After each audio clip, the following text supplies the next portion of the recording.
On peut arriver à une révision de la Constitution par voie parlementaire. On peut arriver d'initiative parlementaire. On peut arriver à une révision de la Constitution d'initiative gouvernementale. On peut arriver à une révision de la Constitution par tiers. Et comme ce qui s'est passé avec le secteur de conformité. Et passer par la Cour constitutionnelle. Parce qu'il y a un problème dans la Constitution qu'ils ont aujourd'hui. La Constitution qu'ils ont manipulée et qu'ils ont voté nuitamment. Quel est le problème avec la Constitution? Il y a plein de problèmes. On dirait même que c'est des artisans qui ont, encore que les artisans sont des gens très lucides, on dirait, mais ceux qui ont rédigé ça, mais ils ont fait quoi? Ils ont appris quelle école? Ils ont quelle anticipation? Oui, un problème crucial que vous reprochez à cette Constitution. Il y a une batterie de problèmes dedans. Avant de continuer, laissez-moi me poser une question. Est-ce que le Bénin va-t-il réviser sa constitution comme le Togo, même si ce n'est pas changer la constitution tout entière? Est-ce que le Bénin du président Patrice Talon va-t-il réviser sa constitution, même si nous sommes sûrs que le président Patrice Talon, en tout cas, moi je suis sûr, même si nous sommes sûrs que le président Patrice Talon ne va pas participer aux élections présidentielles prochaines au niveau du Bénin? Je voudrais vous prier de veiller sur moi, de prier pour moi, pour que j'ai le courage d'aller au bout des réformes. Que la quête de la satisfaction du jour, que la quête du populisme, du sourire, de l'applaudissement de mes concitoyens au quotidien ne m'emballe pas. Et que les critiques, les intoxications, les injures soient pour moi signe de mérite. On dirait même que c'est des artisans qui ont, encore que les artisans sont des gens très lucides, on dirait, mais ceux qui ont rédigé ça, mais ils ont fait quoi? Ils ont appris quelle école? Ils ont quelle anticipation? Oui, un problème crucial que vous reprochez à cette Constitution. Il y a une batterie de problèmes dedans qui, lorsqu'on va arriver à ces aspects-là, va créer des problèmes. Regardez, il y avait un problème avant qui les a amenés à arrêter des élections. Prenez la Constitution. Lorsque vous voyez venir et que le stratège en chef doit voir, écouter un peu, anticiper. L'anticipation ici, c'est quoi? Il y a un problème de légitimité, un problème de légalité qui se pose dans le test constitutionnel sur la Constitution. C'est du pipeau. Il n'y aura jamais révision ici.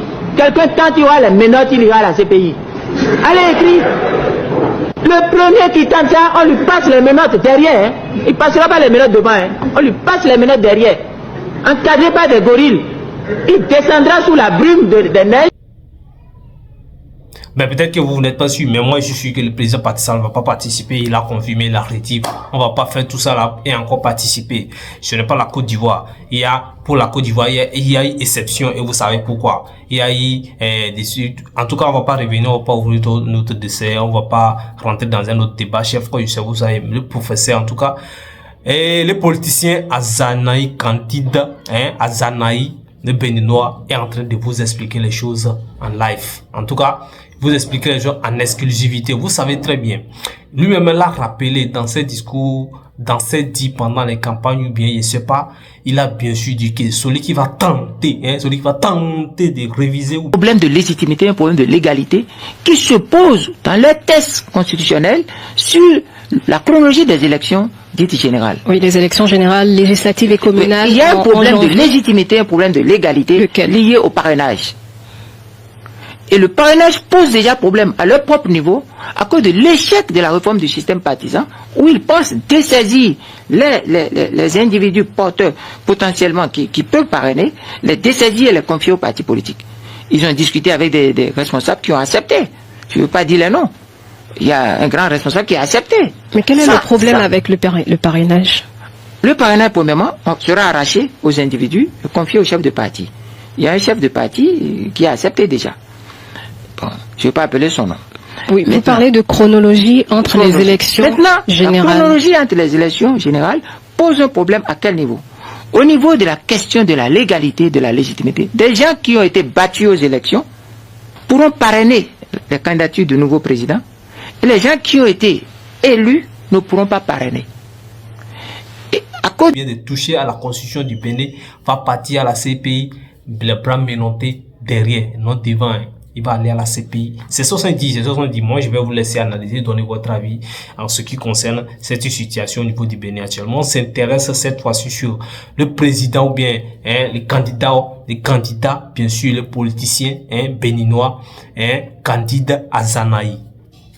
Par rapport à ces dit, ou bien dans cette émission que vous voyez. Donc, quand vous voyez la situation actuellement du Bénin, on ne s'intéresse plus trop aux problèmes qui sont de l'intérieur ou bien les problèmes du Bénin et même ils ne s'intéressent pas trop. Les Béninois s'intéressent plutôt sur les constitutions. Comme ça se passe au Togo actuellement, on a beaucoup débattu sur les modifications de la constitution ou bien les élections présidentielles ou bien qu'est-ce qui va se passer dans les prochains jours.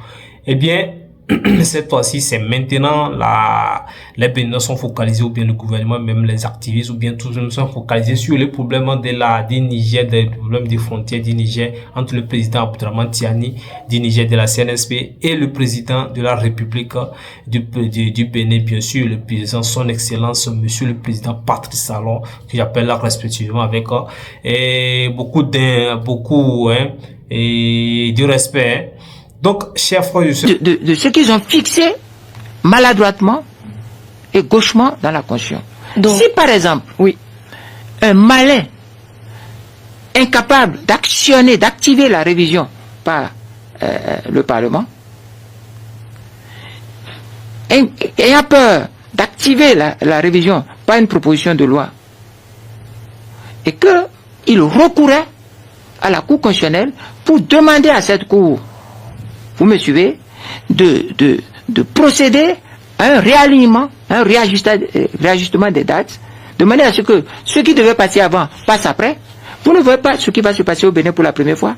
C'est qu'une révision de la Constitution sera induite par la Cour constitutionnelle comme une injonction de la Cour. Or, comme les décisions de la Cour sont sans recours, nous aurons une induction de la révision à partir de la Cour constitutionnelle. Cela est le danger qui va nous faire venir à l'idée le drame de cette cas de conformité. On verra par la Cour constitutionnelle. C'est dommage. C'est pour ça qu'il faut avoir cette Cour constitutionnelle à l'œil. Qu'est-ce qui va se passer? Est-ce que vous pensez également qu'il va y avoir révision des constitutions au niveau du Bénin? Est-ce qu'on a besoin de ça au niveau du Bénin? Est-ce que, vu l'allure ou bien les décisions ou bien l'ambition du président de la République avec le gouvernement en place actuellement au niveau du Bénin, est-ce qu'ils ont cette ambition de changer ou bien cette constitution? Même si on dit que là, les partis d'opposition sont en train de revendiquer ou bien des modifications ou bien de soulever des cas ou bien des trucs qui ne vont pas dans cette constitution, des qui parasitent comme l'a dit le président Azanaï. Et concernant cette constitution, est-ce que c'est la peine? Est-ce qu'il s'en vaut la peine? Parce que moi j'ai l'impression que dans les sorties du président Patrice Talon, dans toutes ces sorties, il les confirme, il raffirme qu'il n'a pas besoin de modifier la constitution. Il n'a pas besoin de modifier. Il ne veut même pas participer. Que ce soit sur tous les côtés des mandats, il n'a pas besoin de modifier. Quand il est au pouvoir, premier mandat, il a bien sûr proposé à toute la population ou bien à tous les gouvernements ou bien à toutes les partis politiques et de modifier la constitution ou bien de modifier le côté des mandats de faire 7 ans non renouvelables. Ils ont refusé, il n'a pas forcé. Il a laissé les choses comme ça. Il faut l'avoir à l'œil. Ce n'est pas seulement le Parlement qui a le problème qu'il faut avoir à l'œil aujourd'hui. Mais est-ce que la Cour constitutionnelle peut réviser la Constitution? Ça vient des parlementaires, n'est-ce pas? Je vous donne une hypothèse. Nous sommes au Bénin, non? D'accord. On verra tout ça. Vous allez voir. Moi, j'analyse, j'anticipe. Une révision est possible par une induction, pas d'une proposition de loi au niveau du Parlement. Une révision est possible par une induction, d'un projet de loi, mais dans le contexte que je soupçonne, je suspecte et que je suis en train de surveiller, je demande à tout le peuple de surveiller cette cour-là, d'avoir l'œil sur cette cour, c'est qu'une révision peut être induite à partir de là, sous forme de décision de la cour. Et c'est là où la calamité sera vraiment aussi grave, sinon plus grave que celle de cette cas de confort. La politique, pour moi, ce n'est pas une conquête de poste, c'est une conquête de pouvoir. C'est pour ça que moi, j'ai démissionné de poste. J'ai abandonné le poste. Alors que les gens sont à la recherche de poste. Nous ne sommes pas dans la même vision. Voilà un peu, madame. Alors, est-ce qu'il y a quelque chose de positif que vous avez remarqué sous le pouvoir actuel depuis qu'il est là? Vous savez, il y a des notes éliminatoires pour sanctionner que je suis enseignant. Il y a des formations où on voit la note éliminatoire. Et quand la note éliminatoire, on ne lit même plus le reste. Mais les autres... Celui qui traite... Même si la note éliminatoire... Qu'est-ce qui existe? Sortez-moi un peu, je vais vous montrer que ça n'existe pas. C'est une question que je vous pose pour Il savoir si vous avez rien. noté quelque chose de positif. Il n'y a rien de positif dans la rupture. Rien. Absolument rien. Vous avez de l'illusion. Ceux qui ne sont pas intelligents vont voir de l'illusion. Il n'y a rien. De quoi vous voulez parler? La personne transgresse l'état de droit et la démocratie. La personne même se lève et dit l'état de la démocratie, non, pas comme ça. La liberté gère. Et il le dit partout. Et la personne même dit, la dernière fois j'ai écouté quelque chose, il dit, mais le passé est derrière nous. Écoutez, madame. Mais d'aucuns vous parleront des routes. Quelle route? Les nouvelles routes à Agla. Une nouvelle route à Agla. Madame, vous me faites souvenir un peu à Victor Hugo quand il dit le malheur de l'humanité, c'est d'avoir donné le privilège, la primauté à la matière au lieu des idées. Et quand vous parlez de quelle route? Dans quelle opacité? Dans quelle opacité? Pour quelle charge? Nous sommes dans la dépossession de l'État sur fond de corruption et d'opacité. Nous sommes des êtres humains, nous ne sommes pas des insectes pour être attirés par les lumières. Quand j'ai vu quelqu'un et les peintures, quelqu'un allait au palais et dit on a mis des fleurs dans les choses là. Un homme politique va au palais et dit on a mis des fleurs. C'est comme on va mettre deux ou trois monuments mal conçus, mal positionnés. L'Amazon? Mais rien ne s'appelle Amazon, madame. J'ai fait un article de facture scientifique là-dessus, en remontant à l'étymologie Amazon, en allant même jusqu'à dire comment on a fait. Rien ne s'appelle Amazon. Les Amazones sont des losers. Madame, je suis devant vous, et l'émission en direct, il y a certains... Le deuxième mandat, vous voyez, il est dans son deuxième et dernier mandat. Donc, nous on est là, et d'autres personnes qui pensent que le président et Patrice Talon ne gèrent pas bien les choses, attend seulement 2026 ou bien 2026, je crois, pour changer les choses, pour voir le président qui va monter au pouvoir. Si ce n'est pas Kémi Séba,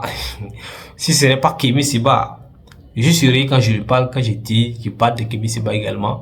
Ça me fait rire parce que ça devient un sujet tabou au niveau du Bénin actuellement. Le fait que le président et l'activiste Kémi Séba est en train d'être proposé ou bien a l'ambition de diriger le Bénin un jour.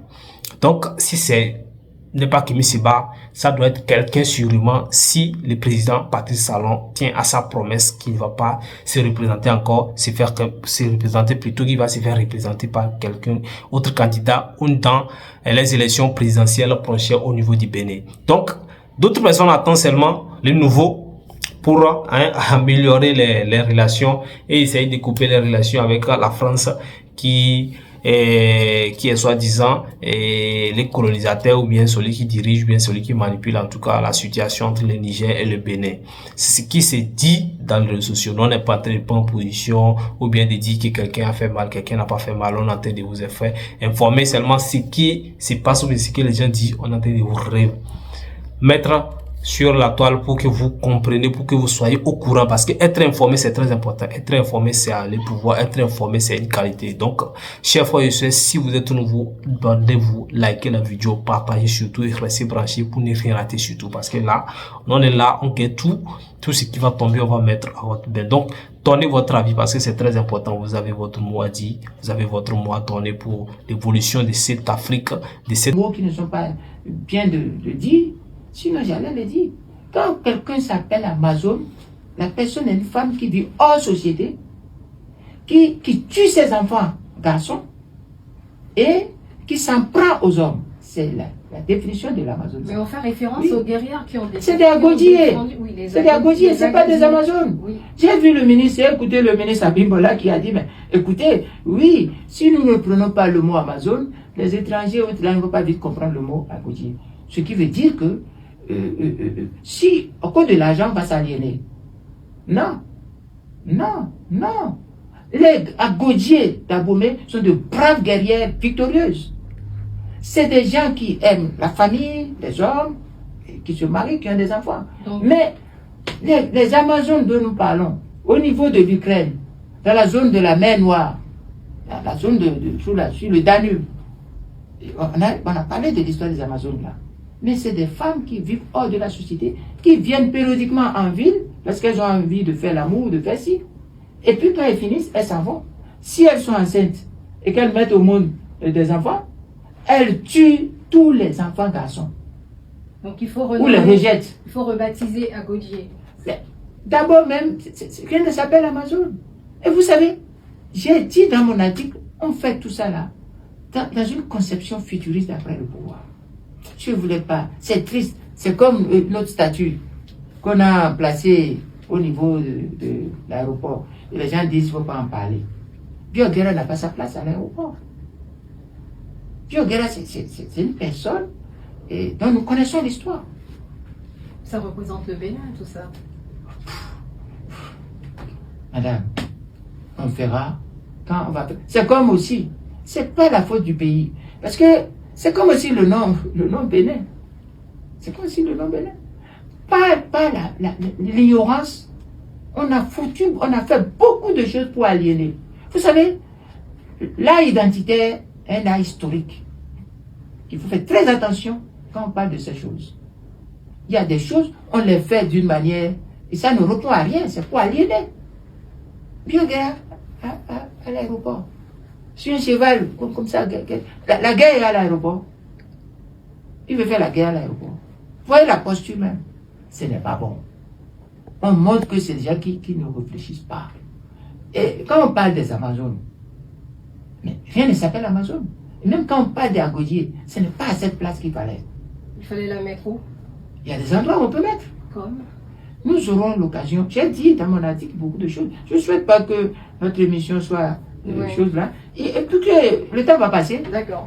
Mettre sur la toile pour que vous compreniez, pour que vous soyez au courant, parce que être informé c'est très important. Être informé c'est le pouvoir, être informé c'est une qualité. Donc, chers frères et sœurs, si vous êtes nouveau, demandez-vous liker la vidéo, partagez surtout et restez branchés pour ne rien rater surtout, parce que là, on est là, on gagne tout ce qui va tomber, on va mettre à votre bain. Donc, donnez votre avis parce que c'est très important. Vous avez votre mot à dire, vous avez votre mot à donner pour l'évolution de cette Afrique de l'Ouest et tout ça là. Après, peut-être après, on va revenir encore très bientôt sur la question de la monnaie et question du Sénégal, également du Burkina Faso, ce qui se passe entre le Burkina Faso et la Côte d'Ivoire. Les Mali, les pays de l'AES également, qui ont récemment invité les autres pays de la CEDEAO à venir rejoindre les pays de l'AES sans alors que la CEDEAO est en train de chercher à ramener ces pays chéris, eh bien, le Mali, le Niger, revenir au niveau de la CEDEAO, afin qu'on puisse discuter et puis évoluer. Mais là, quand vous attendez le président ou bien le premier ministre nigérien, il invite tous les pays, que ce soit le Togo, le Bénin ou bien la Côte d'Ivoire, à venir rejoindre l'AES. Je crois que si c'est le cas, il va falloir qu'on change le nom de l'AES. Ça veut dire que l'AES c'est Alliance des pays, ou bien je crois, AES, oui, Alliance des États du Sahel. Donc, le Togo ne fait pas partie du Sahel, le Bénin non plus, la Côte d'Ivoire, je sais pas. Et l'autre pays, en tout cas, bon, Guinée ou bien quoi, ils sont pas partis. Est-ce qu'ils font partie du Sahel? Donc, on va changer le nom. Ça, si le Togo viendrait s'ajouter au pays de l'AES et la Côte d'Ivoire, tout ça là, on va peut-être dire que l'AEST, C, qui est C pour la Côte d'Ivoire, CLC qui est gay, ou bien pour la Guinée. Chers frères et sœurs panafricanistes, c'est la fin, vous voyez, c'est la fin pour ce numéro. Si vous êtes nouveau en région, n'oubliez pas de vous abonner, d'activer la cloche de notification, liker la vidéo pour plus de soutien. D'ici là, portez-vous bien, que Dieu vous bénisse. D'ici là, restez branchés.